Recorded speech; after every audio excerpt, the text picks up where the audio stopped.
You ask Tiger to solve. This deals with linear equations with one unknown. The final result is x equals -52. Let's solve it step by step. Group all constants on the right side of the equation. Add 3 to both sides. Simplify the arithmetic.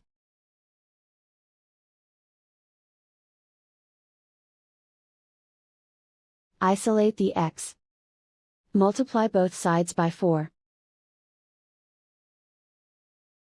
Group like terms. Multiply the coefficients. Simplify the arithmetic.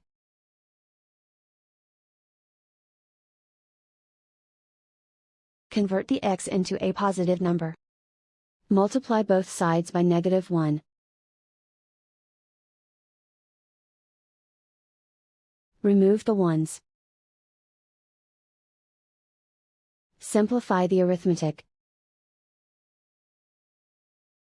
And so the final result is x equals -52.